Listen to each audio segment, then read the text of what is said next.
അഭിമന്യു വധക്കേസിൽ കുറ്റവിമുക്തരാക്കണമെന്നാവശ്യപ്പെട്ടുള്ള പ്രതികളുടെ ഹർജിയിൽ വിധി ഈ മാസം 15-ന്.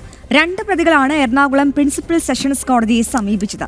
കോടതിയിൽ നിന്ന് നഷ്ടപ്പെട്ട രേഖകളുടെ പകർപ്പ് ആവശ്യപ്പെട്ട് പ്രതികൾ വീണ്ടും നൽകിയ ഹർജിയിലും കോടതി വിധി പറയും. കേസിൽ വിചാരണ നീട്ടാനുള്ള ശ്രമങ്ങൾ പ്രതിഭാഗം നടത്തിയിരുന്നു.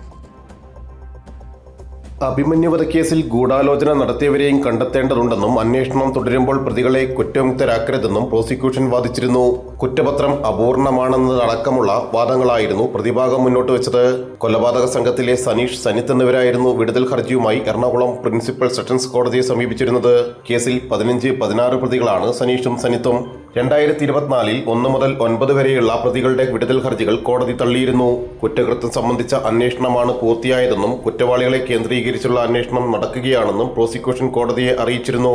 2018 ജൂലൈ 2-ന് പുലർച്ചെയാണ് SFI നേതാവ് അഭിമന്യുവിനെ PFI ക്യാമ്പസ് ഫ്രണ്ട് ഭീകരവാദികൾ കൊലപ്പെടുത്തിയത്. ഇരുഭാഗത്തിന്റെയും വിശദമായ വാദം കേട്ട ശേഷമാണ് കോടതി വിധി പറയുന്നത്. കോടതിയിൽ നിന്ന് നഷ്ടപ്പെട്ട രേഖകളുടെ പകർപ്പും പ്രതിഭാഗം വീണ്ടും ആവശ്യപ്പെട്ടിട്ടുണ്ട്. അഭിമന്യു വധക്കേസിലെ 1-ാം പ്രതി മുഹമ്മദാണ് പ്രോസിക്യൂഷന്റെ കൈവശമുള്ള രേഖകളുടെ പകർപ്പിനായി വീണ്ടും ആവശ്യപ്പെട്ടത്.